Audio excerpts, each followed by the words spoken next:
Welcome to the Transfer Exchange Show. We are live. The Premier League was back this weekend. Is it over for Liverpool and Arsenal after they drop points, crucial points at home to Aston Villa and Crystal Palace? Is it now the steam train that is Manchester City going to run away with it? Manchester United dropping points also against Bournemouth, but with a late equaliser at the end. And Tottenham Hotspur, a team that had the opportunity to get top four. And before this weekend against Aston Villa, it looked like no one wanted that top four spot. But Aston Villa getting 3 points against Arsenal and Tottenham getting destroyed against Newcastle United. Sorry, so good. I had to say it twice. We're joined by Steve K, Kevin Parker, and Garth Lewis. How's everyone doing? Yeah, good, mate. Thank you. Very good. Very good. Very good. All right. We'll start off with Steve. Steve, Arsenal, devastating loss against Aston Villa, 2-0. A lot of heads gone. It does seem quite balanced, but there are a few Arsenal fans out there wobbling, which is no surprise. Does it feel like it's over? Does it feel like a bit of a kick in the stomach after yesterday's defeat? It's definitely a kick in the stomach. There's no doubt about that. Wasn't expected.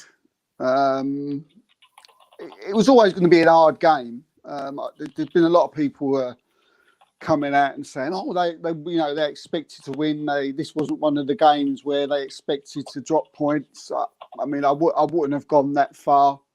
I think every team that you play now, whether it's Aston Villa, whether it's Forest, whether it's Man City, is going to be a difficult game, and you can drop points. Nerves can get the better of you. Anything can happen. We've all been involved in title races and watched enough football over the years to know how, things can change. But no, it was disappointing, mate. There's no doubt about it. A lot of heads wobbling.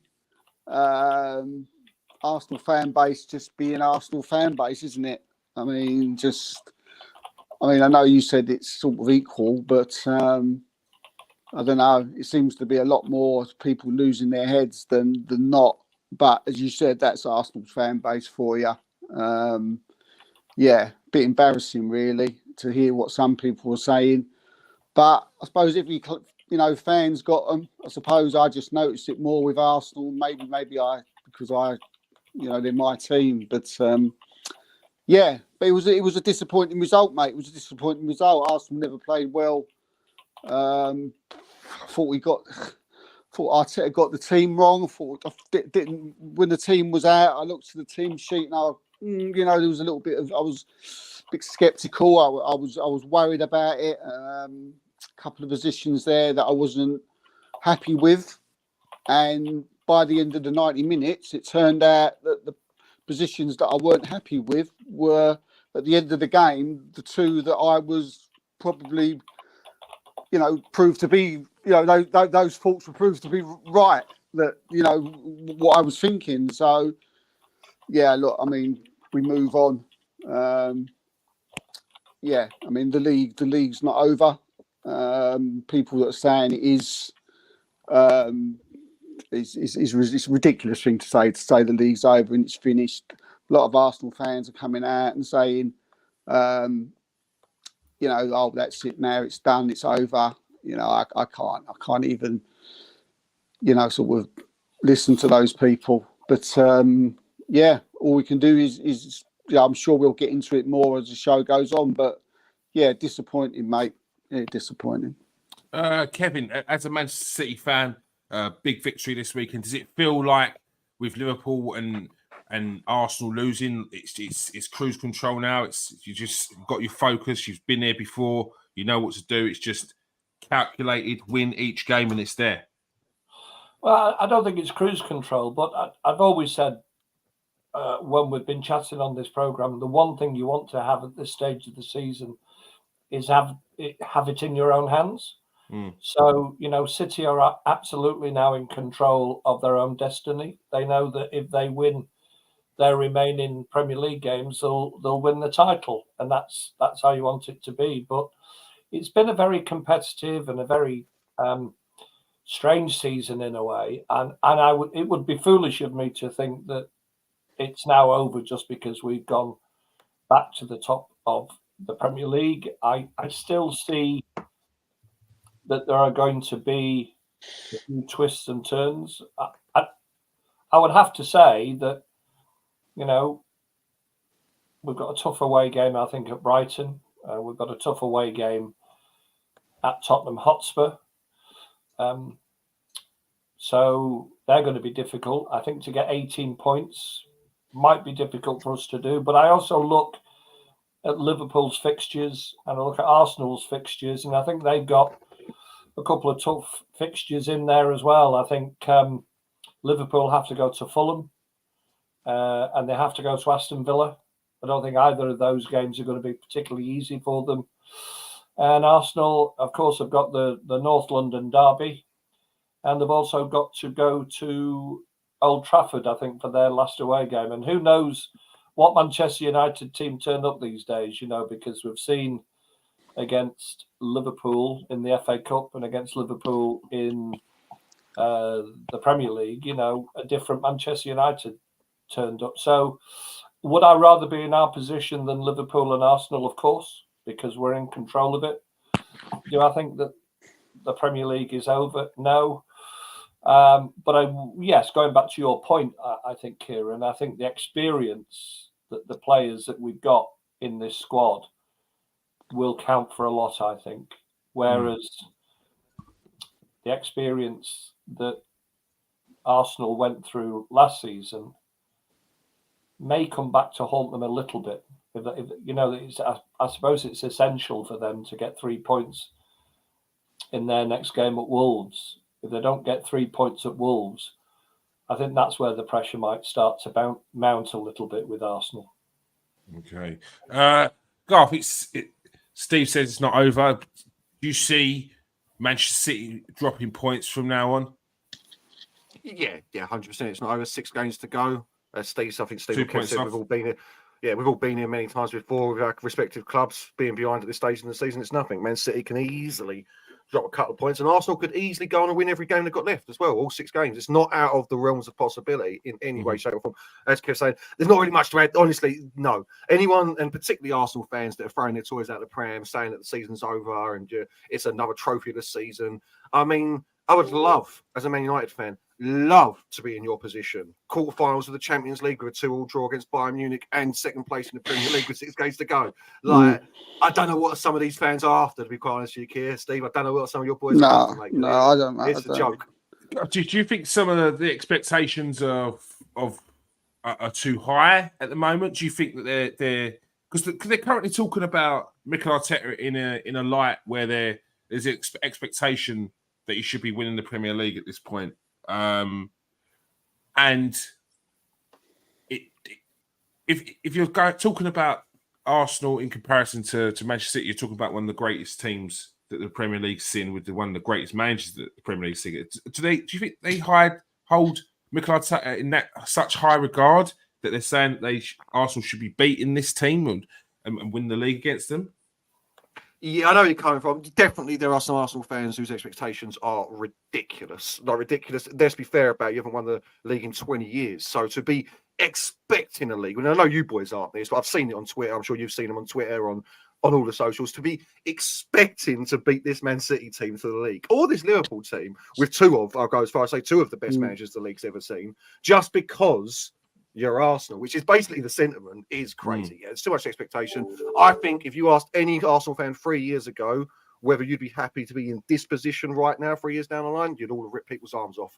Like I said, quarterfinals of Champions League, or these quarterfinals in it, yeah, and fighting for the league 2 seasons in a row, yeah, you'd be ripping people's arms out. I'm sure of it. So yeah, expectations are too high, and listen, I've been used to this before. I think a lot of it's rage bait. I can't believe there's this many Arsenal fans that truly believe that Arteta's not the man to take you forward. I mean, you put a post out yourself. I saw it myself, calling him Brendan Rodgers. Like, he's the Arsenal's Brendan Rodgers. Like, come on now. Bottom line is, if 2 of the greatest managers with 2 of the greatest teams weren't about in the Premier League right now, Arsenal would literally have won it the last 2 years on the bounce. Like, you're just unlucky, just like Man United were in the Champions League to come across Pep with that Barcelona team. You know what I mean? You're in a bad position at the moment with what's in front of you. So I think they're just stupid. I mean, it's the anger, Steve. It's the anger. I don't understand the anger. I can't sort of like. I mean, as I said, without you know, we're all intelligent football people here. We've all watched enough football to know, you know, what our team should do and what the expectations are. But the social media, I think you're putting giving too much credit to the people on social media there, Steve. I think that. Yeah, and I don't know why. I mean, I keep saying to myself every single time, you know, don't listen to but I don't know. I think, you know, I know what I'm talking about. Don't let it trigger you. But for some reason, it does it. It triggers me. I find it very difficult for people, grown men of our age group, to talk absolute shit. Yeah, but it drives the views and the clicks, Steve. No, that's what I mean. That's what you got to start remembering. This is what I mean. I understand. I understand. It's on purpose. I understand. Look, for it, yeah. I've seen. Look, I call out Arsenal fan TV out. Grown men in their 30s and 40s and 50 years old talking bollocks. Excuse my French. You know, but talking absolute bollocks. It's like they've never been to a football game in their life, and apparently these are guys who we should listen to because they go every week home and away. I don't go home and away, and there's no way they can tell me that they know more than me, because you know they're saying it. Arteta out. Let me throw a question. You're getting your Turkishes, you're getting your Lee Judges, you're getting your Curtis Shaws talking utter bullshit every single week.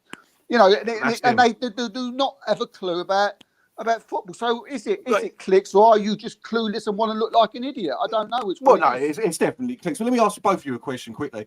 If the season ends, you come second again, you get to the semi-final or final of the Champions League, but you come out with no trophies. Do you still think that's progression from last year? Because for me, yes, that's progression for you boys. So yeah, there you go. Yeah. I mean, last year nobody expected us to be where we were. You know, last year was the shock. Do you know? Whoa, Arsenal are here, and do you know what I mean? Everyone was tipping us to be. I mean, I was saying, you know, if we get Champions League, great. Do you know what I mean? I would have been over the moon with that. You know, progressing from the season before, but we found ourselves in a title race, you know, and playing well, and most of the season matching City, if not at some points being better than City, but we fell away. This season's been a similar season, but we have looked better this season. You can see improvement, but the trouble is, and also we've had a Champions League where we're in a shoot-off to get into the semi-final. It's a one game playoff for the semi-final, exactly. So this is my fault. The short-sightedness of Arsenal fans at the moment is weird to me, because I see nothing but progression for your entire team. Another summer transfer window under Arteta's belt, and he's building you a formidable squad. Only one team, Garth. Only one team can win a trophy. You know, I know. But it's like, if Arteta don't do it this year, that's crazy. What is his job in danger? I mean, it's annoying me just saying it and speaking it, you know, amongst ourselves here, because I can't believe that these people. I don't know. Stupidness is one of my bugbears from people of an age, and that's something that I can't bear. And you get a lot of that with Arsenal fans, sadly. What I would ask those people who are talking about sacking and all this nonsense, there's what, 3 of the biggest teams in the world that could potentially lose their manager this summer: Man United, Liverpool, Barcelona, Bayern Munich. Who do you think they would go for if Mikel Arteta was to get the sack tomorrow? Mikel Arteta. Who do you think they would go for? He's one of the most sought-after young managers in world football at the moment. Liverpool are scrambling around because Xavi Alonso doesn't want to go there. He doesn't want to move from where he is at the moment. So they're potentially going to go out and yeah, exactly. Great choice. And they're going to go out and potentially get an unproven manager who's, yes, he's doing well with Sporting, but he's coming from the Portuguese league. And that's the drop-off from Klopp. Man United looking around, and the names that are coming out aren't getting any Man United fans excited. Gary O'Neill. Gareth Southgate. Gary O'Neill. Now, Gary O'Neill's doing a great job at Wolves. I mean, but it's not Man United. And let's get it right. And let's get it right. I mean, Arsenal are probably now in the betting, you know, Arsenal are second favourites. So we could say I mean, I don't listen to that. I just use my eyes and use my experience from watching football and title races of the past, and then I'll say who I think is going to win and who's, and right. But if it wasn't for Pep Guardiola, probably more Pep than the actual players themselves. If it wasn't for Pep Guardiola, Arsenal would possibly come away with 2 Premier League titles in 2 seasons. Yeah, He's the difference. Well, He's the yeah, difference. if them charges come through, then we all get a trophy, don't we? Apart from Spurs, they're the only ones who don't get a trophy. That's true. Yeah. No, well, to be fair, we did beat Spurs in the League Cup final a couple of seasons ago. I think they're clinging on to the idea of that one. League Cup, yeah, man, listen. Trust me, Kev, as a man who covets the League Cup these days, it's a big trophy, mate. It's a big trophy. Yeah. I don't know either. Yeah. I mean, good old Harry Kane might get a medal in default, hey, Oh, I can't believe that poor geezer goes to Bayern Munich, Yeah, I guaranteed league title. Haven't lost it in 12 Breaking years. records. Yeah. No, Leverkusen go unbeaten the entire season. Yeah. It's unbelievable. I think That's I think just going back to like the weekend, I think what's the important thing now for Arsenal is how they react in the next game. Big match like on Wednesday against Bayern Munich. If they can come through, I mean, Kevin's already said, if they can come back, if they can win that game, and then they can take that into the weekend, City are in the cup. Arsenal can go back to top of the league. Psychologically, that might, help the fact that they're back to the top of the Premier League again. And I think Arsenal play Chelsea on the Thursday. So Arsenal play 2 more times between City. Could put us 4 points in front. Look, City have been there and done it. We know that. And to say that, we could put the pressure on, it's more hope than, that they won't. No, that's a key factor. But then they've got to get them points. They've got to get them points. So yeah, they're ice cold. It's just City. It's the no, it it's gets to this point in the season. Yeah, if they're ice cold, isn't they? Yeah, but if you're an Arsenal fan, if you're looking at the positives, that is one of them. You have to look at the positive. And one of the major positives is we're on the same games as Manchester City and we're 2 points off. Like, this is one game. It's 1 point. To turn around and say the league's over is ridiculous. And I hope to God none of the players have that sort of mentality either. Yeah. Because what's the point in football? But what you can't afford to do is to look at City and is to look at Liverpool. It's not about City and it's not about Liverpool. Yeah. It's about Arsenal. You know? If the players have got it in their minds about, and I know you're expressing it, Steve, as a fan, but if the players have it in their minds about, well, if we win at Wolves, then we'll go back to the top of the league, and then maybe if we play Chelsea, we might go a further couple of points clear. I think it's just got to be about just beating Bayern Munich. I think they'll do. I think that's what they'll do. If they do think about City, then they will definitely start to wobble, tremble a bit, to wobble. That's the right word. Whereas they can't afford to do that. And listen, it may well be that they thought they were invincible before yesterday's game against Aston Villa. Maybe the Arsenal players themselves, based on I thought they got a little bit. Listen, I think I've said this. I think they got a little bit too hyped up about the result at the Etihad. To be honest with you, you could see that. The Arsenal fans were coming out saying we're going to win the league because we've got a draw at City, and then don't listen to Arsenal fans, Kev. And even one of those clowns on the Arsenal fan TV was singing "Glory, Glory, Man United." Yeah. United. How you can do that as an opposition fan?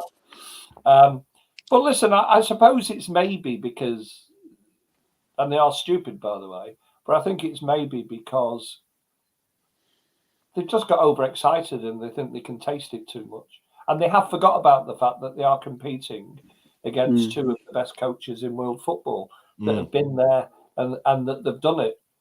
And I think the biggest test now probably is, and listen, I don't know for sure because it's not my team, but, I was listening yesterday to the bits on Sky where even before the game started, they were a little bit critical of the team that Arteta picked. And then afterwards, they were certainly critical of it. Some of the substitutions, I don't quite get. Listen, he might be carrying an injury. I don't quite get the Odegaard thing, why you would want to take your most creative player off. Yeah.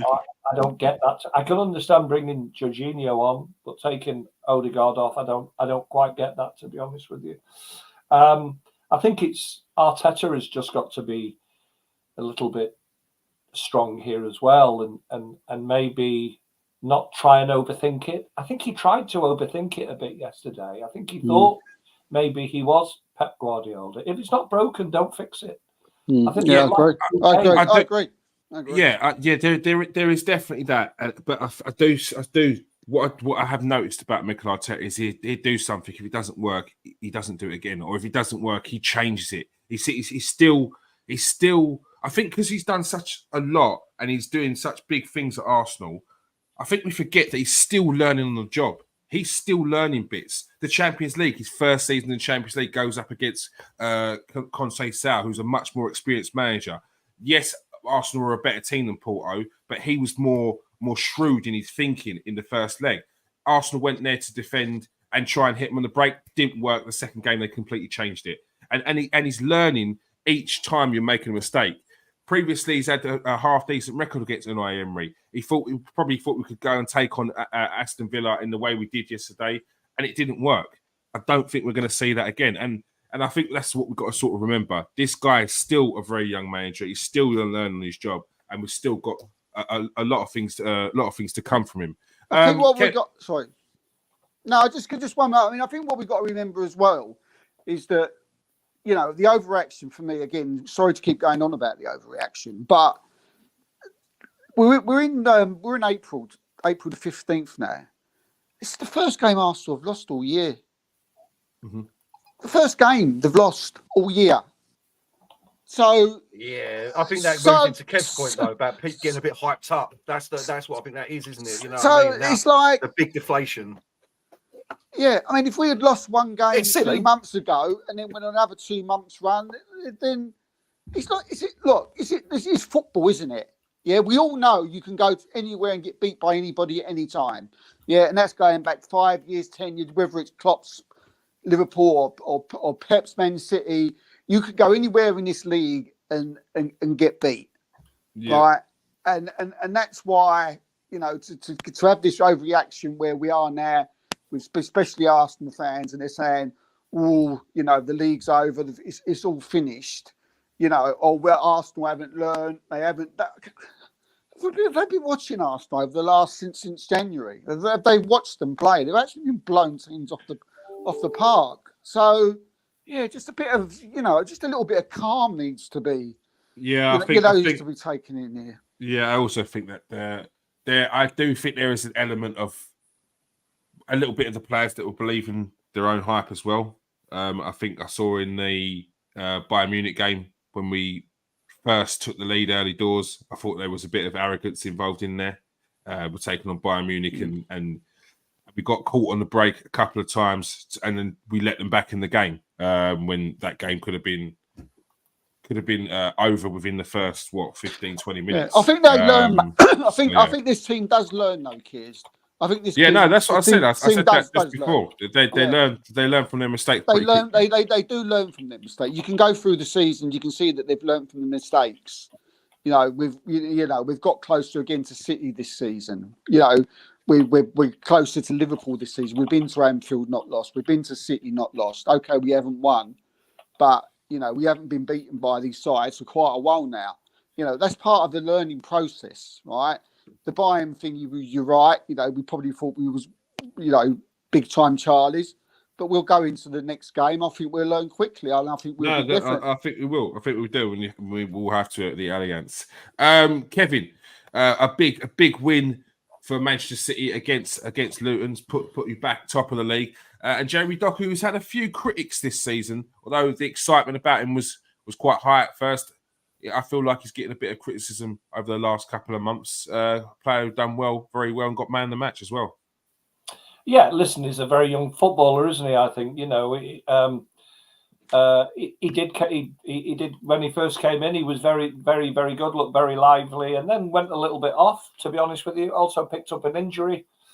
But yeah, the last couple of games that he's played, certainly against Luton, I think no negativity against Luton. I think we do have to accept that we were playing Luton town, so City would have expected to win that game.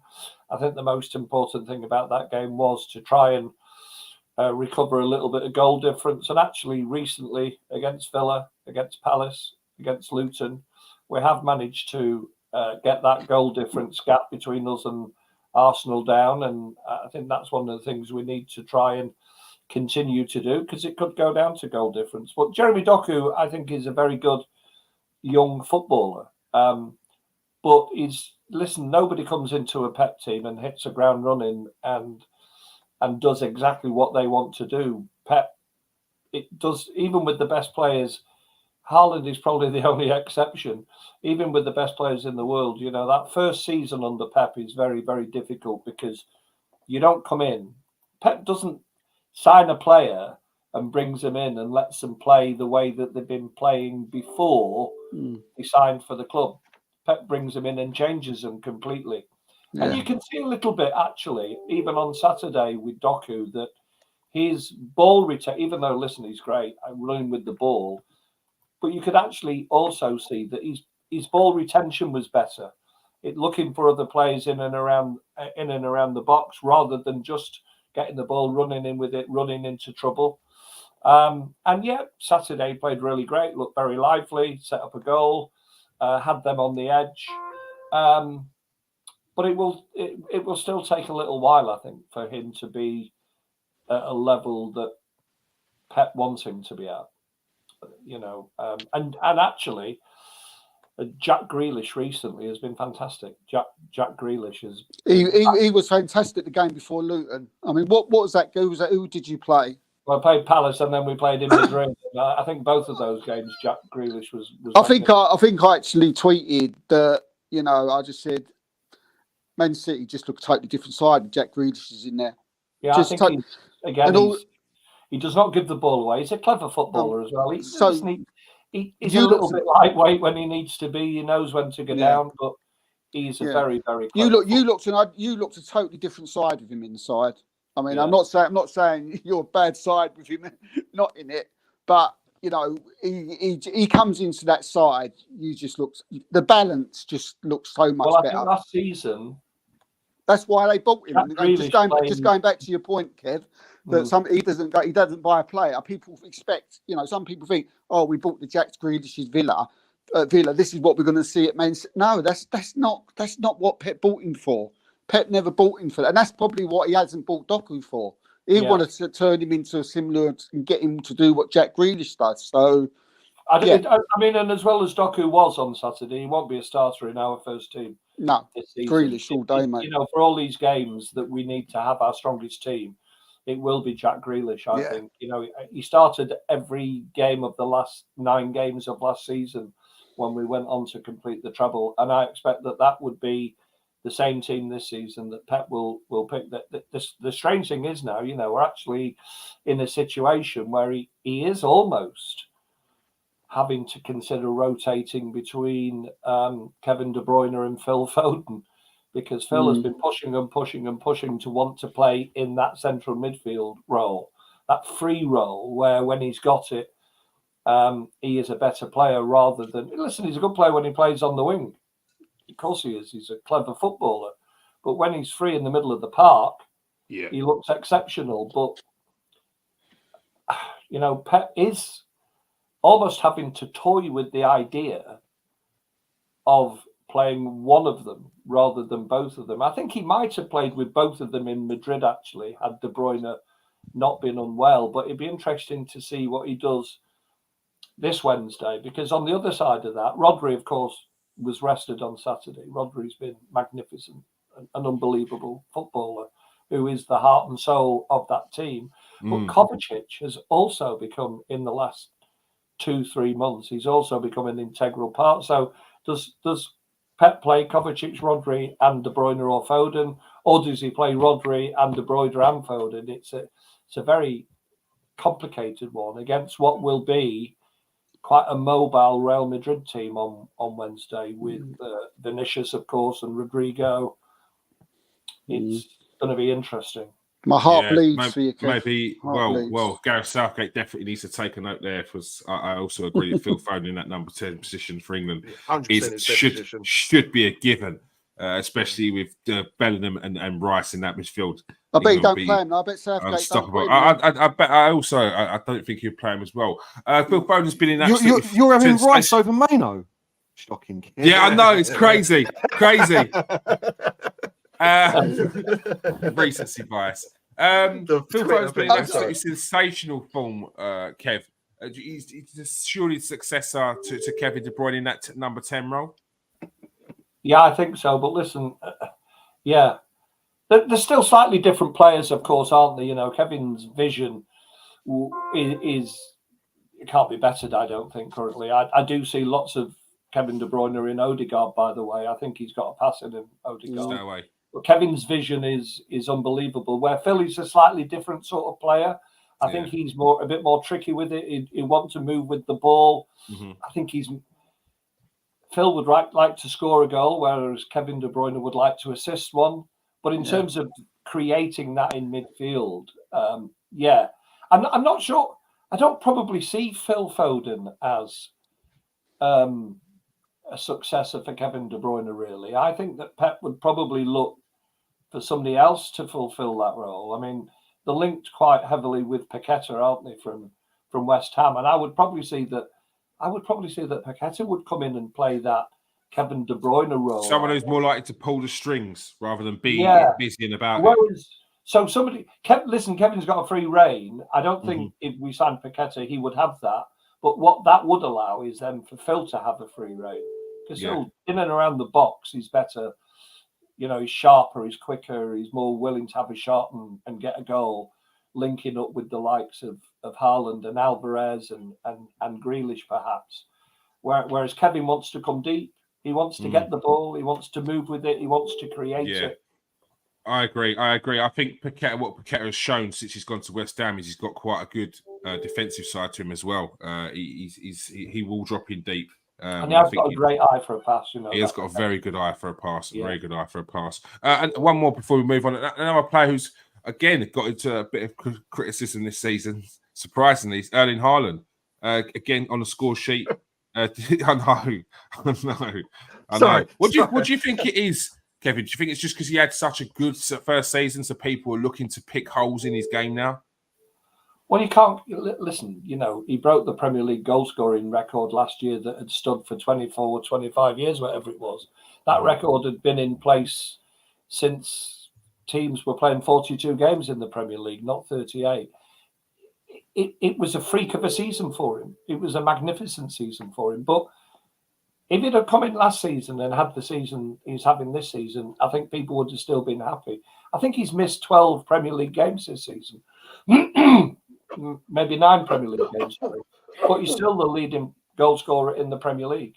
So it's not quite been the same as it was last season. But I don't think anybody really expected that, did they, to be honest with you? No, only 37 goal contributions in 38 games in all competitions. Sell him. 26 goal contributions in 26 games at the Premier League.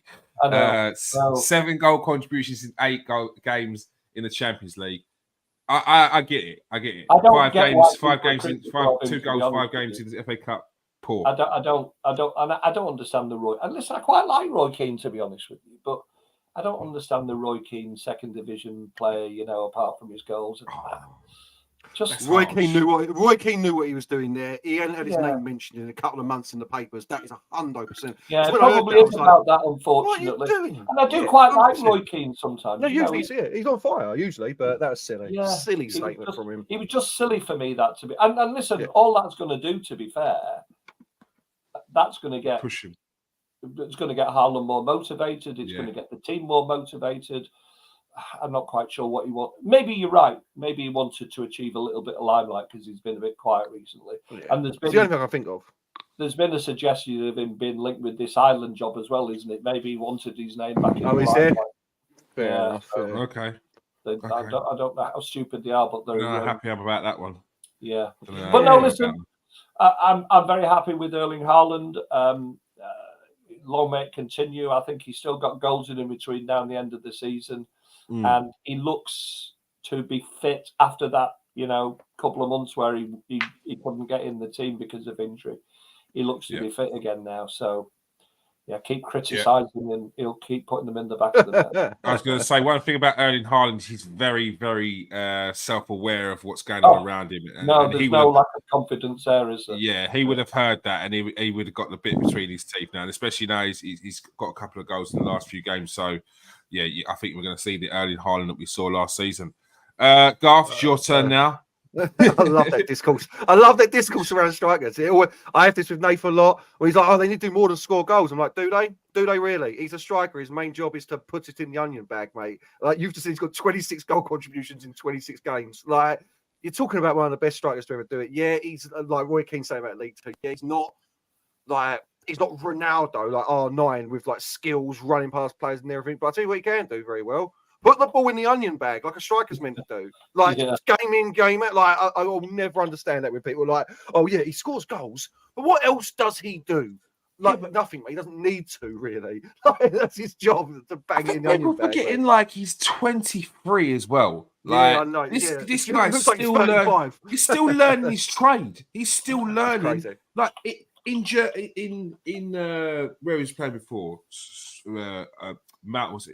Norway. In Norway and in Germany, he's playing that game where he's a bully. He can do that in those leagues. In the Premier League, he was able to do it in the first season. Now he's going to have to adapt his game. He's going to have to learn how to play off the ball, stuff like that. He's going to have to, like Thierry Henry said, which is a great point. He said he used to play in his own way, and then he used to get annoyed with the players around him. Erling Haaland's going to have to learn how to play with a Bernardo Silva. He's going to have to learn how to drop in to a Grealish and how he works with Phil Foden. Yes, Kevin De Bruyne can find him for wherever he is on the pitch, but he's going to have to work differently with different players. That's also a little bit what we were talking about before. I think about that learning. His natural instinct is to get the ball and up the goal. Yeah, I mean that's his natural instinct. Whether he's 5 yards from goal or 50, his natural instinct is to get the ball and look up and make a run or use his. Well, he's got to be slightly different with that in the City team, and actually, he's working on it. But I'd rather still his natural instinct is ball, goal. Yeah, everything else is a bonus. Kev, do you feel right? Do you feel even though he's got the greatest goal scorer in world football probably at the moment? I mean, there's a reason why I say this, but I feel you needed still another goal scorer, someone to get yourself more goals. For say like, I don't think Phil Foden's too far behind. By the way, I'd like to look at his stats, but I think and Julian Alvarez could bang in a goal as well. Yeah. The reason why I say that, I mean, Arsenal scored more goals than City this season, and I think Arsenal's leading goal scorer scored about 10. So if there's one season, like, we're not saying this is going to happen, because with Ireland it's unlikely, but if there is the odds season next season or the season after where Erling Haaland doesn't have the greatest of seasons, you're going to need someone else to make up those goals. And to be honest with you, if you're taking away 10 goals from Ireland, does that put you in a bit of trouble, or you're asking people for like Foden have got to step up. I don't think Grealish, so. I don't think so, Steve. Pep Guardiola played with the false 9 for 2 seasons, and we won the Premier League. I was about to say, yeah. So you feel that you've got the players there who will, if Ireland has a bad season or not as good a season, you're quite happy. I know what you mean about goals, but it's very unusual for a team. Sorry, Garth. It's very unusual for a team to win the Premier League on goal difference. So really, it's just about winning games. It's about you scoring more than the opposition, and we do spread the goals around a lot, to be honest with you. But when you've got a player like Haaland in the team, there's always going to be a focal point for that. But when he's not around, listen, when he wasn't around, we were still scoring goals and winning games. So we do have it within that team, to be honest with you. I think the thing that's probably changed slightly this season, and it's come good in the last few weeks, but, last season, more often than not, we were beating teams 3-0, 4-0, 5-0. It's not been quite that the same as that this season. It started to change a little bit now recently. I think we beat Villa 4-1. Sorry about that. I think we beat Palace 4-2. We beat Luton 5-1. So in this part of the season, it's ramping a little bit. But I don't see any issues at all with the. No, you can see what I'm saying. If the fact that you've scored less goals than Arsenal, right? You will have a problem if he scores 10 less. You're going to have to find them from somewhere. Yeah, but I think if you look here, so if you like Kevin's saying, Phil Foden's bagging in goals, Julian Alvarez is bagging in goals, and to ask them to score more probably maybe a bit too much. But if you look at Doku, I think that when people saw Doku when he first came in, I think they would have put him down that he'd probably score more than 5 goals. Kevin De Bruyne was missing for half the season, so he bagged in 4. Yeah. Jack Grealish, who bagged in a lot more goals last season, has only scored 3. So I think that's where you're going to get your goals from. It might not necessarily be. I don't think it's a case of hope. I think you're talking about Kevin De Bruyne has missed a big part of the season. Jack Grealish also injured, missing big parts of the season. So why can't 4 or 5 goals come from each of them? I don't think it's a case so much of hope. If you look at the previous records, I think it's not even hope. It's if you can put it down to they've been missing for injury, you would have got more of them goals if they were in the team. I personally feel you're swapping an experienced Jack Grealish who's playing the Premier League for 5 seasons on the trot with a Jeremy Doku who's come into the team for the first time. The golfing just experience there itself, the drop off is gonna be at least, and I think you've seen it from last season. There has been a drop off because someone who's come in is not experienced in that league and is not up to the level of Jack Grealish as well. Yeah. No, it's just that Arsenal scored quite an amount more goals than City this season, and our leading goal scorer is 10 goals. So I'm thinking if it goes, it's not. You only have to look at that and think they will have to step up. So the question was really, maybe Pep should, but if you've got the players there, you feel, I'll bookmark that because I'm not so sure. We'll see. The other thing I've got to ask, Steve, is who are you bringing in? Because you're asking a 20-goal a season striker to play second fiddle to Erling Haaland, and with the absolute dearth of striker talent out there at the moment, I think we've already got their best option in Julian Alvarez there as the backup striker. I think they've had to step up. I think they've had to sometimes squeeze him in, and he's doing a great job. But I don't think you'll be able to get anyone who's going to sit on the sidelines, then come in and then hit the ground. I think that's the hardest balance you got. He was a bit lucky, Alvarez, because in a strange way, Kevin De Bruyne got injured. So Pep played actually Alvarez in the team as a sort of replacement, not in the same role, obviously, not like that, but because Kevin wasn't there, that slight defensive role to his attacking play, even when Haaland's in the team, Alvarez got a good run of games. Now we've noticed now that Kevin De Bruyne is back, Alvarez is not starting the games anywhere near as often, and Grealish is back and he's starting. So, listen, they do spread the goals around. I think it's never struck me as being a particular issue because, like I say, when Erling was out and injured, and Kevin was out and injured, we were still scoring goals and winning games. So I don't particularly see it as an issue because Pep always manages to find a way. Always. Yeah. I was just about to say as well, unless this is wrong, Man City scored 1 more goal than Arsenal this season in the league. Well, apparently Arsenal 76. It's defensively, isn't it? Defensively. Yeah. I mean, we've scored. I was talking about conceding goals. Hold on, I'm lost here. I thought we were talking about scoring goals because my question wasn't that. My question was the fact that Arsenal's leading goal scorer has scored about 10 goals. So I'm taking the question was if Ireland has a bad season, does Kevin feel that he has got the players there who would step up and score the goals instead of Ireland? I'm with Keir on that. Yeah, I'm with Keir on that, Steve, as well. I think they've got the players there to step up if they need to score more, if needed. But I know where you're coming from. But just sorry, I was obviously on the wrong end of the stick there, lads. I apologise. But you can also never listen. Whilst he's with us, he will move on at some point. He's that sort of player, He wants to learn. I think he wants to play in different leagues. He will. You get that feeling, don't you, that he's got Real Madrid tattooed on him somewhere. So. Yeah, there's no room there. There's no room there. I will just say there's no room there. We'll enjoy him as it can. So maybe we'll sign Ollie Watkins in the summer just as a bit of a backup for Erling. Knowing that Erling second highest goal scorer in the league and a bit of a backup. Get out of it. When you were talking about your midfielders, Kev, I was like, mate, you better stop. And then you're like, oh yeah, and we got Rodri. I'm like, mate, you need to just stop it, bro. I've got McTominay. I've got McTominay, bro. Listen, Ollie Watkins would not come to Manchester City for the very reason that you explained earlier, I think. But he's a player, isn't he? That Ollie Watkins. You know, it's going to be interesting. Listen, he may stay at Villa because, you know, if they get into the Champions League, he may think that he's not leaving Villa. Yeah, I don't know where does he go. Well, Villa are under financial pressure, you know, so he's they not need leaving to Villa. sell somebody. He's not leaving Villa. He's number one option.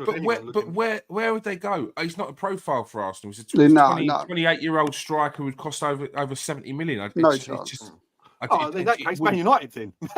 Yeah, there we go. Ollie Watkins is a mistake that you got to stay away from, Garth. That's the type of sign you got to stay away from. You know I'm on. Listen, you know I'm on that train with you, Steve. Obviously, Nathan, very big fan of Ollie Watkins, thinks we should sign him immediately. He's a good player. He's a good player. Yeah, but you can't pay 80 million for 28, 29-year-olds in this day and age, and especially with they're guaranteed 17, 20 Premier League goals, Steve. Is that not worth 70, 80 mil even at 28? Yeah, guaranteed. Not 20 Premier League goals. Yeah, but Garth, 28 is not old. I mean, come on, 28 is not old. I know what you're saying about Man United. We've done too much with the 30-year-olds. But if Villa won 80 million, they won't sell him for anything less than that, right? That's what I'm saying. 78 mil. But bang on fact, even if he got 25 goals for one season, that's still a bad deal. It's like Casemiro. Yeah, but it'd be 3 or 4 seasons, Steve. It's a bad signing, isn't it? Don't you think? Yeah, Casemiro's legs win. That's what I'm saying. 28, you've got 3 or 4 seasons from Watkins. Risky. 20. It is risky. 100%. I agree with you. But too risky for Man United. At the moment, everything's too risky for us, mate. We need to strip it down and ship it out. I don't think he's the right player for Arsenal. Look, this is not a slight on him. I think he's a very, very good player.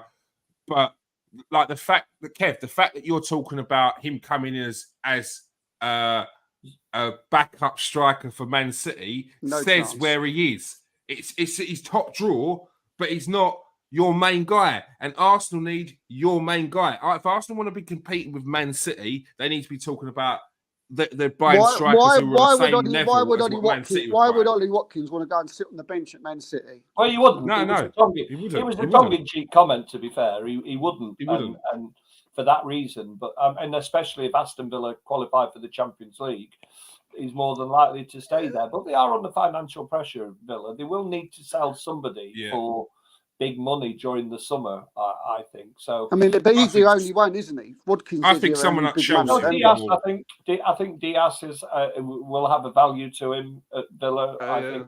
I wouldn't be surprised, to be fair. Douglas Luiz is the player that Manchester United. But Aston Villa are in a good place at the moment. You know, why would no disrespect to Manchester United or Chelsea, but why would you want to leave to go to any of them clubs at this moment in time? In any other?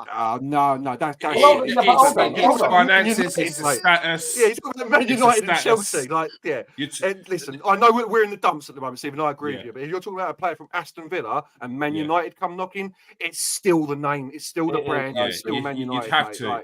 A player would be thinking, I could be the difference to bring them back into where they should be. It's the dream, exactly. Yeah, they want to be part of that dream. They do think that they're going to be the player that's going to be part of this change that everybody talks about. Exactly, And to be fair, I don't blame them.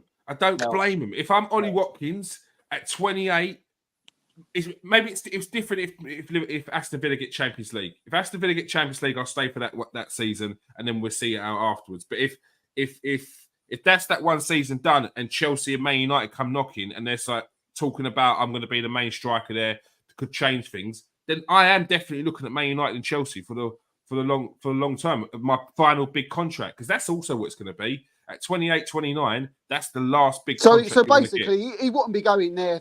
He wouldn't be going to Man United or Chelsea. No, that's not what I said. That's not what I said. That's not what I said. That's not what I said. I said he'd be only to going turn them there. round. I also started off by saying to turn them round. To be part of that dream, to be a part of the turnaround. That's how I started it. I knew where you was going there, Steve. I got in there before you finished. It's not about the money. It's not like, I'm going to go Man United, I'm going to go and win the title, I'm going to win the chat. He's going there to get some dosh. He's going there to help get back to where they used to be, where they should be. to turn By your back logic, Steve, why did Zinchenko and Jesus leave Man City and come to Arsenal? Yeah. Why did Jesus and Zinchenko leave Man City and come to Arsenal? Because by your logic, there's no way they'd ever want to leave Man City and come to Arsenal, a team that is lesser than them in the league at the moment. Because they wasn't starting. And That's it. Jesus got enough games, like, you know what I mean.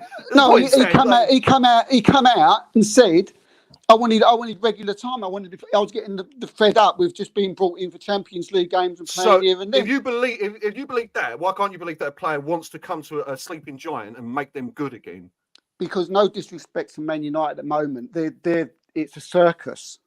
All you've been saying for 6 months, Steve, is we've got a new board, all these footballing men, it's going to be a massive difference on the pitch. It's going to be only footballing matters are going to be held by Ineos. Why wouldn't you want to be part of that as a player? The first puzzle piece that makes Man United great again. Because I think he's at an age now where you still got to look at that possibility of it going tits up.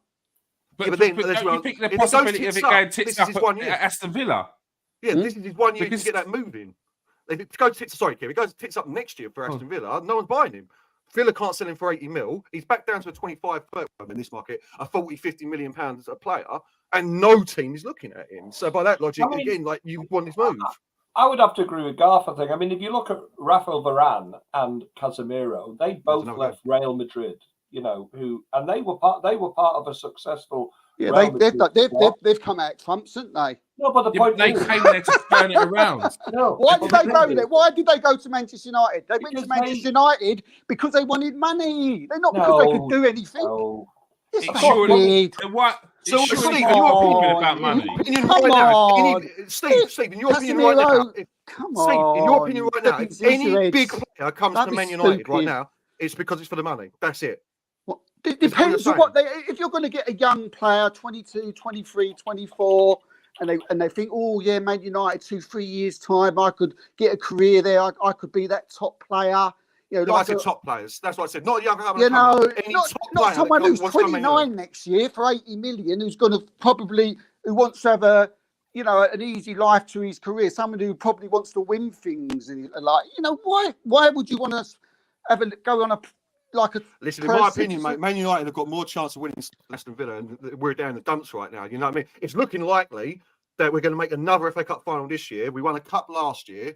Like, we won the Europa League 5 years ago. When was the last time Villa won anything? Yeah, I think we're forgetting this is Man United. It's 29.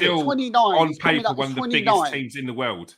Yeah, like I think your hatred for United is biasing what you're saying. This is still Man United.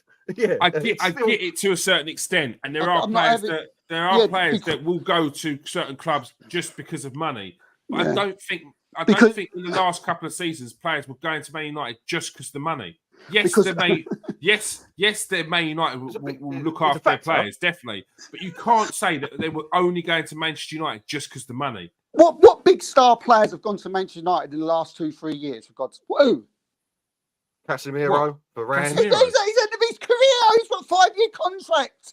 Jesus, yeah, that's silly, but that's a different point. That was silly. You've got Ireland, man. Anthony. Harry Maguire, 80 mil, most expensive defender, because he was at the time. Everyone wanted him. Man City, apparently. How many years ago was that, Garth? How many years ago was that? 4? Can't be much more than 4, can it? How long has he been? 4 years ago. You're living now. Who has gone to your club in recent? No, and I'm not having a go at Man United. So you're not having Casemiro, you're not having Varane, you're not having Maguire. What player do you want me to name? What's the big player? What's the big player? We haven't signed Mbappe, mate. But who's the last superstar you signed? Well, I'm not talking about me. We're sitting second in the league, mate. We're in the Champions League. Your club's a circus, mate, not ours. Right? Yeah, I'm not disagreeing with you. we can get the top signings. You can't. Right. So all I'm saying is, why all of us always be better than Arsenal in the transfer market because of what you already said. The money we can spend, we can do things in the transfer market. Even now, who have you bought? Yeah, you might have. Who have you bought? No, they're signing some wrong signings, but the sentiment that Garth is talking about is not wrong. We just signed, but obviously been injured all season. You know what I mean? So there's another big signing. We signed the most sought after goalkeeper in world football. All right, he's rubbish, but Onana was wanted by everyone. And that turned out well, didn't it? They got rid of him in a heartbeat. To be fair to Onana, No, to be fair to him, he's actually improved a lot in the last few weeks. Like, you know my opinion of him. I think he's rubbish, but he's He is actually rubbish. improved a lot. Total rubbish. That's not your point. You were asking what big names we've signed, and yeah, they may not work Nobody. out, Steve. No, but They you're are wrong, big names. Steve. You're being silly. Yeah, what are you talking about? No, Casemiro is Onana literally Champions League was final the last best season was defensive one of the midfielder best in the goalkeepers world in when he Europe. signed I him. don't like Onana. I don't like his style of play. I don't Inter like Milan him as went, a thank you keeper. very much. Real Madrid went, thank you very much. Varane, Casemiro, and then they were laughing their head off. Right? That's not the Because point you were no making. one You were else asking wanted what big them. players we've signed. Who was they? Who was they? Who You're all was like, they? Steve, mate, you're all over the place, bruv. You're all over the gaff with this one, Who, mate. who was they? Who was after them? With massive pull, and they've signed big players when they need to for big money, and there's no way round that. You can act like Who have we you don't bought? because- Who have you Oh bought? my God! Oh, we're going around this Nobody. again. Casemiro, Mount, Varane. They're not big players. Maguire. They're not big Oh, players. So if they, Oh, come on. they were when we Casemiro, signed have him. asked me. Casemiro was the best defensive midfielder in the last world. You're season. chatting. I can't do this. This is He was. silliness, mate. This is absolute Casemiro's stupid. one of the best Casemiro. midfielders He's in the league last 30, he's season. 30 years old. What planet are you on? Yeah, he is. Oh. He is. Yeah. But What he was one of the planet are best. you? He was You still- paid he was one of the 60 big- million he for was a one of the biggest 30-year-old midfielders player. He in was the league the last biggest. season. Steve, we agree with you with that What point. planet The are you 200 on? for him. You bought But he was still the Anthony, best who was defensive shit midfielder in the for like world. 90 million. What planet are you That's on? not your- You bought you're Man making- for you're making 60 a odd. different He is point. rubbish. You Varane was can't 30. get the top players Varane anymore. was 30 mil, mate. 30 mil is nowhere near 60 mil. And that's You not the point you were trying to can't make. We can discuss the success of our transfers. We can do that till the cows come in, and I agree with you. But you cannot sit there and say that when we signed Casemiro, he wasn't one of the best defensive midfielders Who in the wanted world. him? Who wanted When we him? signed Varane, he wasn't Yeah, one of but the it doesn't best matter. defenders It in Who the doesn't wanted world. him? Who wanted It doesn't him? matter. Oh, God, here we go. Who wanted It him? doesn't matter. It doesn't matter. Doesn't matter. Man United, Who Man wanted United- him? Man Hold on, United did we are sign co- Ronaldo a couple of years ago? Man Oh, Man yeah, we United. did. We You're signed the embarrassing biggest yourself footballer in now, the mate. world. Ronaldo. No way. You're embarrassing No way. yourself. No Yeah. way. Last season, Man United got a Casemiro in a time when they were they were terrible. Man United were not good, and they still managed to get players like Casemiro. And now they're in. worse, and they reckon they're going to get better. Brilliant.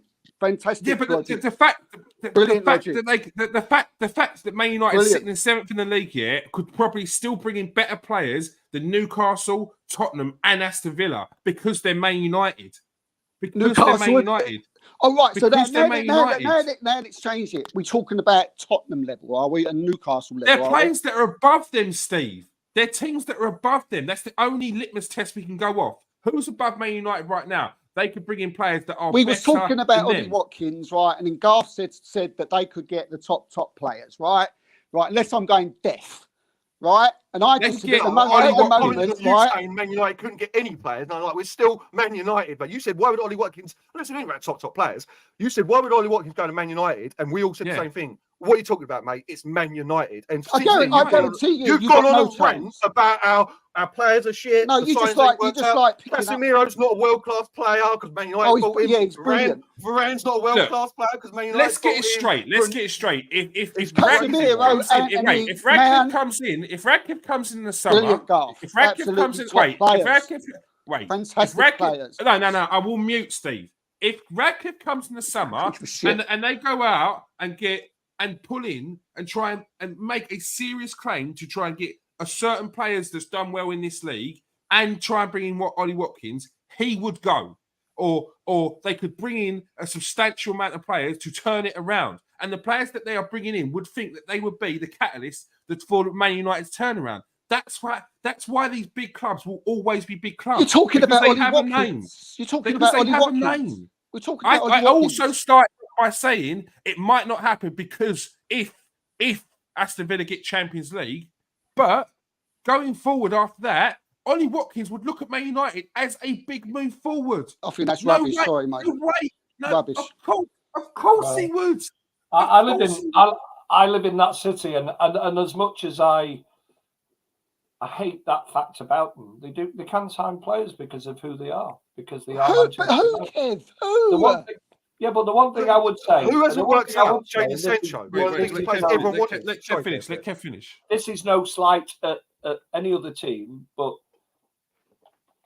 we're lucky in a way because we've got Pep Guardiola and we're very successful. And I think if there was a player available, a top player available, in the country at the moment, the only team that he would, whoever that player might be, I still think that the only team that player would go to rather than go to Manchester United is City, and that's because of our success. But after City, I think Manchester United, because of their history, are still the biggest draw.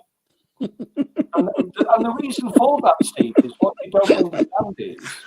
Believe me, I work in transfers every day, mate. Believe me, Man United are not getting talked about with them players, right? If you want to believe it, fine. Believe who you want to believe. What players are you talking about, Steve? Believe who you want to believe.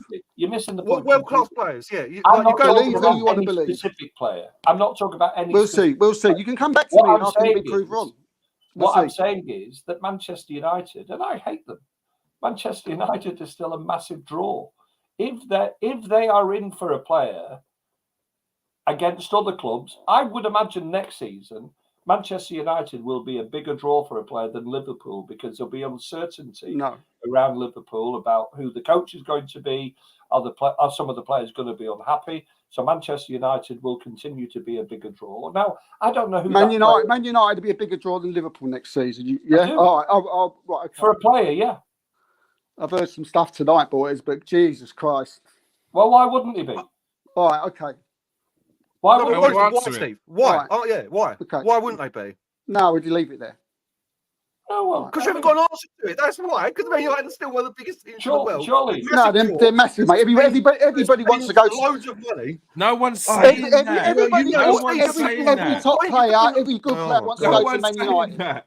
No one's saying that. Is there a big person in this group? Are you listening to someone else, Steve? Is there someone else talking to you? Because no one has said this, and I don't know where you're coming from with this. Like, you are acting like no one wants to join Man United because of where we are, and all anyone here is saying is Man United's still a big draw, and you're often no one wants to sign for them. No one's coming near Man United, and it's. I said Ollie Watkins would not go to Manchester United. Right? We disagree with you. And then you all come back and went, what? You don't know what you're talking about. So Manchester United, go like that. I think you should watch it back, because that didn't actually happen. If Manchester United were in the Champions League next season, just go for that. If that's what we want to do, I do think that Ollie Watkins would sign for them.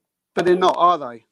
No, which is why I started off by saying it might not happen next season if Aston Villa get Champions League. That was my main point, because he would want to play in the Champions League, prove himself in the Champions League. But going on forward from that, he ain't going to get a much bigger contract than if you go to a club like Liverpool, Man United, Chelsea. And these clubs, no one is thinking that they will stay down where they are. Not Liverpool, Man United. No one is thinking the next 5 years, Man United will stay in fifth or a seventh spot, sixth spot. No one's thinking that Chelsea are going to be in the bottom half of the table. No one's thinking that Chelsea are going to be in the bottom half of the table for the foreseeable future. They're all looking. This is why when Chelsea lose to certain teams, they're looking at Poch like, what's going on with this Chelsea team? They're looking at Man United because the expectations of these clubs are much higher than where their current league standings are. That's all it is. That's all it is. They have a poll because of their history. I can't talk about what's going to happen in 2 years' time, 3 years' time. Of the Liverpool I was having a conversation about the now. You know, where Man United are going to be in 2 years, 3 years, 1 year. I'm just saying that the position they're in now, right? From what I'm hearing, from what I'm seeing, from what people are telling me, they're not the top players are not interested in going United there. Will not be signing. United, and if they do, they can come back and say I'm wrong. Because it's different arguments, Steve. We'll see.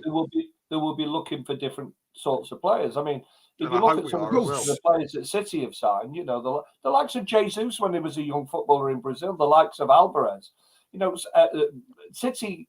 Because of Omar Berardi, United's approach to players will be different. It will be different. But the whole point is that if push comes to shove and United are in for a top-named player in England, if there's can we have a who? No, but Steve, no, we can't. You can't. No, because Garth asked you to name a name and you refused. So why are you asking Kevin to ask a name? A top player. A top player. Ask Kevin to ask a name when Garth 2 minutes ago asked you to name a name. In the nicest possible way, Arsenal paid £80 million for two players we didn't want. 80 million. I think they're more like Jesus and Zinchenko, and they cost you £80 million. And the reason we got £80 million for those two players is that they were Premier League champions consistently, 1 year, 2 year. They'd won the FA Cup, they won the Carabao Cup, and that's why we managed to get £80 million from you for them. So it's all now. They left because you're right that they thought they weren't getting enough game time. Yeah, I know I'm right. So they wanted to go to Arsenal because they thought that they were going to get more regular game time. Now you don't want them to have regular game time, by the way. Yeah, because we've improved. The point I'm making is that City have created this environment where we've got players that we particularly don't want. Raheem Sterling was from Ryan Sterling. Man United to get him. Man United to get Sterling. No. The point I'm making is we got £45 million for Raheem Sterling. So we got £120 million for 3 players who were not going to be part of our squad. And that is the strength that United will have from an impact from coming in point of view. Players will still look. Zinchenko and Jesus went to Arsenal. Arsenal haven't won the league for 20 years. They went to Arsenal because maybe Arteta sold them the dream that we're going to be challenging, and you're an integral part. And the knowledge and the experience you've got in winning the league is going to make a difference to us.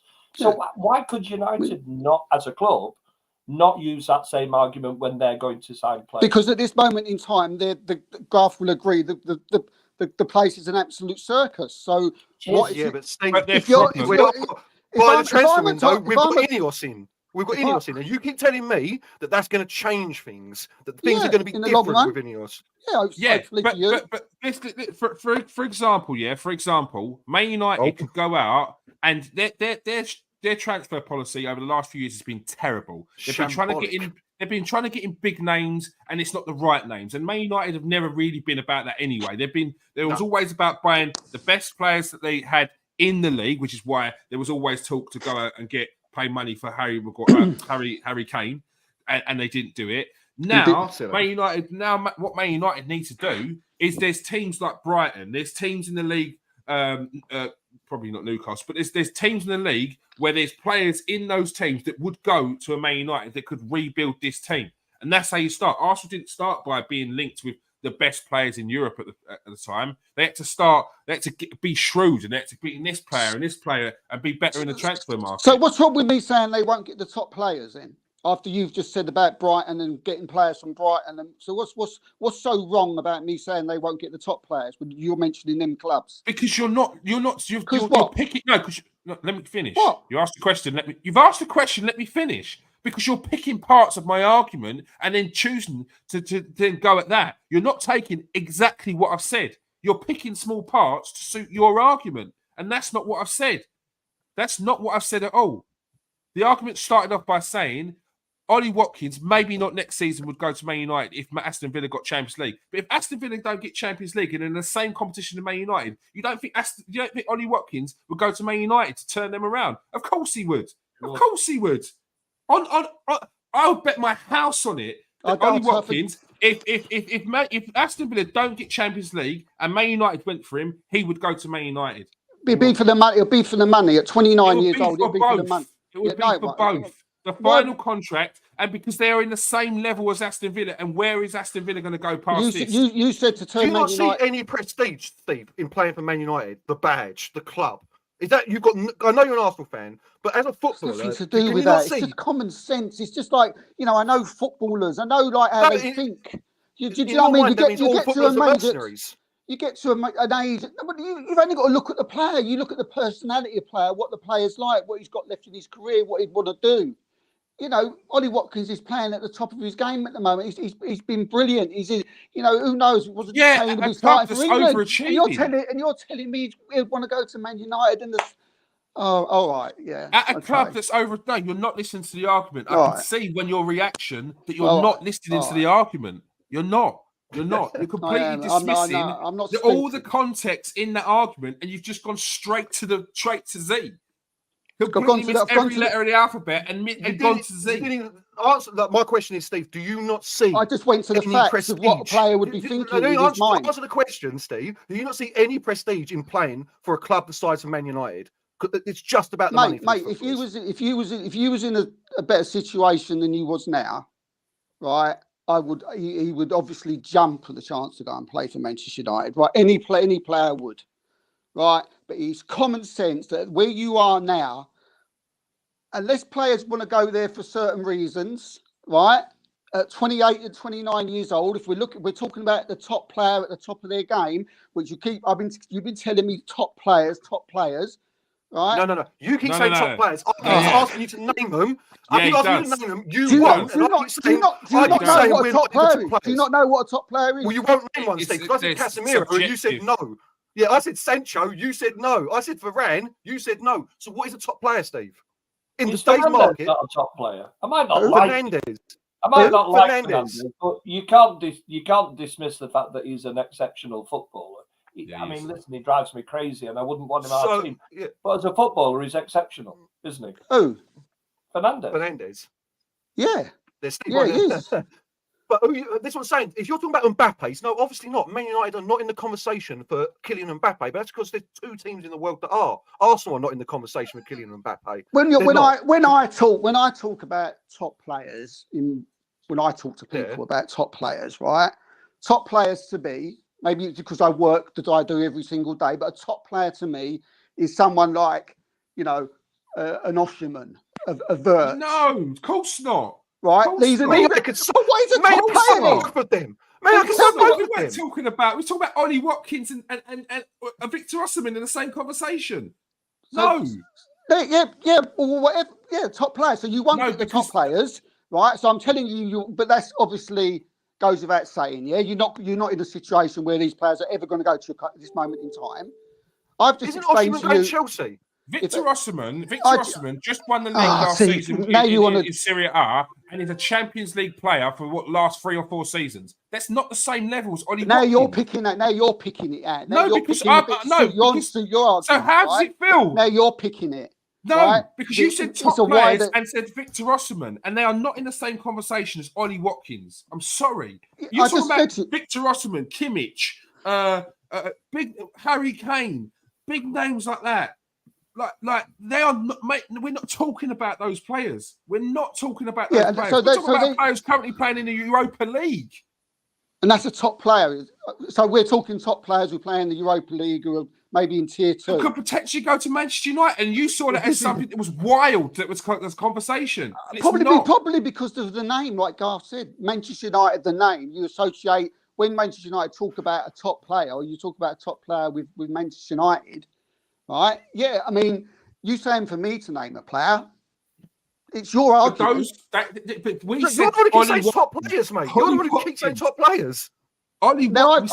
I told you what- specifically. Now, Ollie Watkins, and we're talking about top Champions League level players that are going. Their next move is going to be at the elite clubs.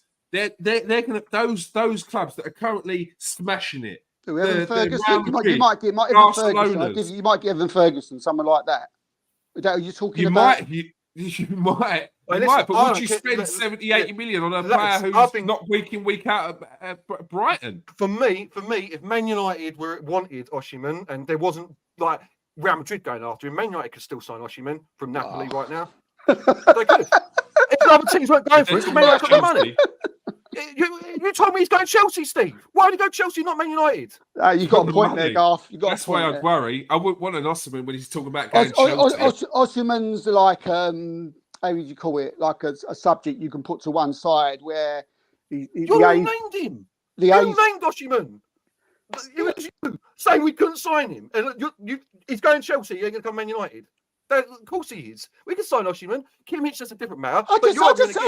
Why would we want to sign a 21-year-old player at 80 mil? You just totally interrupted me when I said Osimhen was a different kettle of fish because and I was just about to explain to you about the agent and the situation he was in, but you didn't want to hear it. You just went straight in and then didn't let me finish. Because you're explaining to me the player you named in the top player to the argument, which you're now saying, no, he isn't part of that argument. So we still haven't had a player's name. So top player that Man United can't sign them, please. Kimmich. I'll give you And that. we don't want a 29-year-old centre midfielder. Steve told us that. Why would we be spending 80 mil on a 29-year-old midfielder? Like, we don't want that in our team. We've got to be looking at younger players with more drive and like.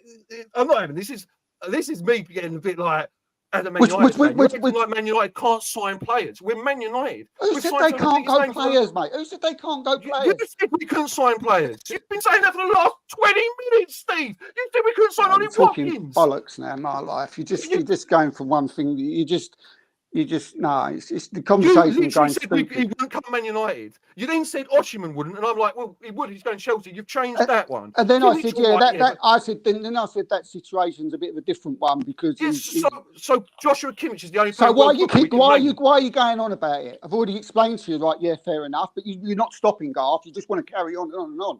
Because you will not because admit that Man United can sign players. You're just like, no, they can't. They can't sign anyone. But now you're being stupid. City. Now you're being silly, aren't you? You know, saying that I don't think Man United can sign anyone. Now that's still a stupid thing to say, isn't it? In my mind, if you're saying that we can't get Ollie Watkins from Aston Villa, you're saying trouble. that we are a team that can't get players, mate. Because Aston Villa are Aston Villa. Yeah, they're above us right now, but it's Aston Villa, and any player at Aston Villa. And I said, any Aston Villa player. I said that all I was trying to explain was that where all his personality, where he is at the moment, where he is career, he wouldn't go to Manchester United, right? That was exactly what I said, but that wasn't good enough. That was like for some reason that was, well, you can't say that, Steve. You're not allowed to say that the guy might want to, go to a club that might want to win things. We're in a bit of situation. Never was said like, anything. no. Just said you were wrong, mate. Anyhow, I just said you were wrong. Down a bit. On, just so you can see, you've probably not seen it. Chelsea winning 4-0, and Cole Palmer scored a hat-trick in 16 minutes. Oh, my God. This should have bought him. Cole Palmer. Cole Palmer. Now, there's a player that, given the opportunity, would probably sign for Manchester United. Do you know why? I doubt it. I guarantee you. He's a United fan. Yeah, he probably would have. All right. You'd pay 100 million for him as well. Let's quickly go into Garth. Bournemouth this weekend. No, I've tried desperately not to talk about this, mate. I thought we have to quickly. But it was the 20 shots on goal to your 8 and 2 on target. Conceding too many chances, Garth. Yeah, listen, it's the same story every week when I come on here. We were lucky to get a draw against a very mid-average Bournemouth team. But it wasn't a surprise as well. That's the worrying thing. No, it's not a surprise. No, 100%. Our team, I mean, this is the thing. This is what I was agreeing with Steve all along. Our team's in a shambles at the moment. Like, we are not good on the pitch. The communication from the gaffer's not getting to the players. Our defence is just, it's so bad. Their second goal, Bournemouth's second goal, the space that was it Sensei? The space given to him. Like, it's schoolboy errors. You know, like, honestly, Stu, I don't know if you saw it, mate. Did you? But if you were in goal and I was playing right back, mate, you would have run out and punched me in the face if I'd allowed that to happen. You know, like no joke. Like, it's disgraceful. But yeah, somehow we're still trucking along. Ain't how we're in European football still. I don't know. I don't think we'll be there at the end of the season. But we will see. Catching up on you. Chelsea even catching up on you. Chelsea go above us, this I think. Yeah, with their games in hand, I think they can go above us, old Chelsea. Yes, they could do. Yeah. They've got to win it. But listen, it comes down to, can we get some more points on the board? I think we can. We're so unlucky to have lost Martinez again. So we're playing. I mean, we're playing with Cambuala and Harry Maguire. I mean, what are we meant to do with that? What are we meant to do with that? You know, so yeah, it's bad times ahead. But listen, this is the season. The Man United are having. We've got to allow for Ten Hag to have his full team next year and see what he can do in our transfer market with Mount. Because I will say that Mount came back into the team, he's looking good in the position. This is when he bought Mount to play a very specific role, that link between the attacking four of Fernandes and the front three, and like almost a box-to-box, but a transition player. We haven't got that, so it's been thrown out the window. The argument you can give against Ten Hag is he should adapt, which I agree with, but adapt with what? You know, like that team is like we're now seeing Kobe Mainoo becoming the player that I think he's going to be, which is a quality player. But we can't guarantee that this kid's going to drag us through every game. Like he's going to be a top rely on an 18-year-old. But you're relying on an 18-year-old. Garnacho, I've said for a couple of years what I think of Garnacho. You know what I mean? He's a good player, but he's not top. Rashford, I mean, I know other people got much worse opinions on him, but he's clearly a hot and cold player. When he's good, he's fantastic. When he's bad, he's absolutely can be awful. our shining light's Fernandes. That's the only thing you can say. Who keeps showing people time and time again that he's a proper player with commitment and drive to the team. You know, you see him play. Yeah, he's frustrated, don't you? But I mean, I've played in dead teams. I know what it's like. You know what I mean? Like when nothing is going right whatsoever, and you feel like you're putting in a good shift. So, yeah, shambolic. Lucky to get a 2-2 draw. Definitely weren't a penalty at the end, though. Definitely weren't a penalty at the end. All right. That is all we have time for. We have had Russ in the comment section, loving the show. Thank you very much for your support there, Russ. Make sure if you are new to the show, hit that subscribe button and hit that like button. If you are regular to the show, hit that like button and hit that share button. Massively appreciated. Thank you for everyone who's joined us tonight, Garth, Steve, and Kevin. Thank you very much for that. Everyone was dead silent. It's been very interesting listening. All right. Make sure you join us for the Arsenal show tomorrow at 8 o'clock and for the Super 6 podcast every Monday at 8 o'clock. Also, Arsenal play on Wednesday as well. Champions League. Big game against Bayern Munich in the second leg. Can they get over the line? We will see. Thank you for joining us tonight, people. Peace out. Stay safe and wash your hands.